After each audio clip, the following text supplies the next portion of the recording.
So now we want to focus on surfaces that are not blackbody surfaces. These are your very normal surfaces that you see outside that are not your perfect emitter and your perfect absorber. These are surfaces that when they experience incident radiation, they are going to have some part of it reflected. This is the part of the radiation that we suggested that is going to be zero for black body, and that made all our heat exchange or radiation exchange relations very easy for the case of black body surfaces. But now we actually have to assume this. In reality, it's very difficult to actually deal with radiation analysis for real surfaces, so we do have to come up with some assumptions to make the analysis a little bit easier. Some of the assumptions are the surface is non-transparent. You have a surface that's a diffuse emitter, a diffuse reflector. If you can't remember the meaning of diffuse, go back 2 lectures ago and you can remind yourself what these mean. For example, radiation properties are not dependent on wavelength, isothermal surface, and some of these quality or these assumptions that we're making are basically giving us the definition of an opaque, diffuse, and gray surface. We also know from Kirchhoff's law, based on the temperature difference between the surfaces, if they're not very large, we can assume that the emissivity of the surface is equal to its absorptivity. And for a case of diffuse surface, we have the relation between absorptivity and the reflectivity, which is absorptivity is equal to your 1 minus reflectivity. Or in other words, the radiation incident on a surface is either absorbed or reflected for a diffuse surface. So using all these different assumptions, we can now calculate radiosity. This is what we did before as well. For a surface, in order to figure out what goes out of that surface, we don't really care where it comes from, if it's emission or reflection or whatever. We just want to see what radiation comes off of that surface, and that's the definition of radiosity, J. So it could be emission, and it could be the part of radiation incident on the surface that was reflected, in other words, rho G, which is what you see here. Again, remember, in the previous case, radiation exchange between black surfaces, the rho G part was not there because rho for black surfaces is 0. No part of the incident radiation actually gets reflected. All of it gets absorbed. So now if I actually continue this and replace the emission with the actual emission of a surface, is its emissivity multiplied by black body emission. And that surface, a real surface, has an emissivity that's not 1 or is not a perfect emitter. It's not a black body. So it's the sum emissivity from between 0 to 1 emissivity is multiplied by your black body. And then I want to now also replace the rho reflectivity with 1 minus alpha, which is your absorptivity. A lot of times absorptivity is available to us, but I mean these are interchangeable. I'm also going to use alpha as emissivity because we already said based on Kirchhoff's law that these two are can be considered to be equal. So now I'm writing my relation based on emissivity.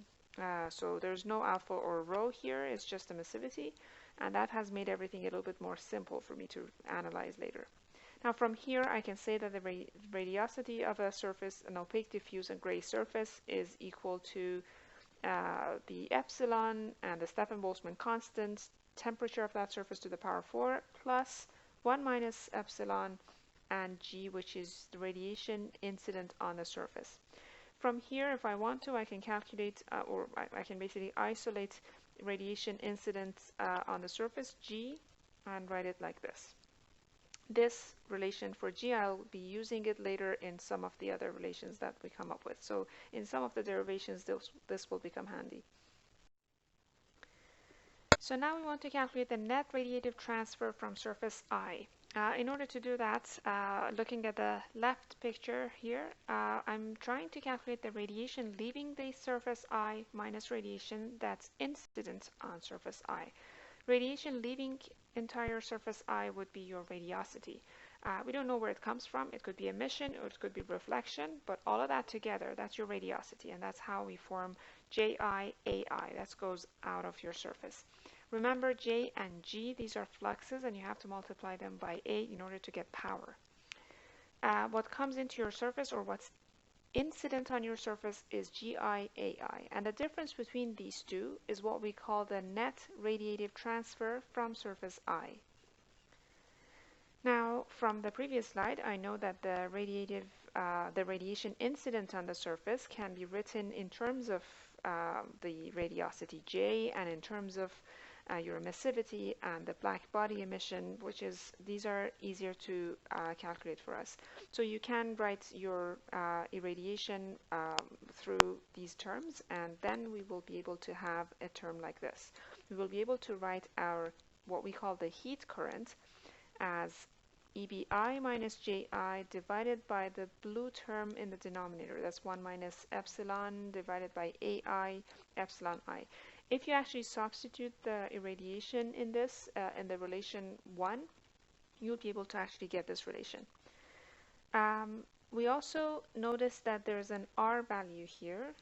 We just came up with this R value. So this is an R value that we're defining here. This is the top part. We're going to call it potential difference for the radiation of a black body and a radiation on your normal, the actual real surface that you have. And the denominator, we're going to call it surface resistance to radiation. So this R value, we're basically defining it ourselves in order to make our life easier later.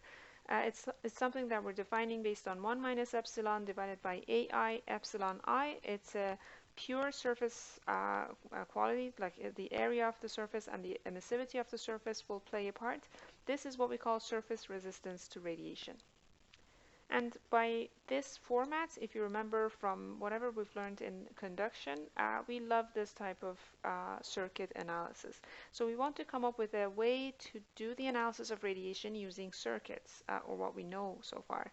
So then we say that if all of that, those blue terms are bundled in a resistance, then I'll be able to actually say that the potential difference is going to be between radiation from a black body and the radiosity that you actually get.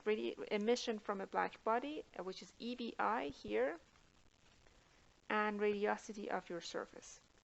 If these two are different, that means that your surface actually has some emissivity and your surface is actually not a black body surface. So because these two are different here, we are assuming that there is some emissivity to your surface, there's some reflection, and all of that will be called your surface resistance to radiation. If you want to see how we actually got this relation, this last heat current relation, you can go to Appendix A to see in detail how we actually derived this.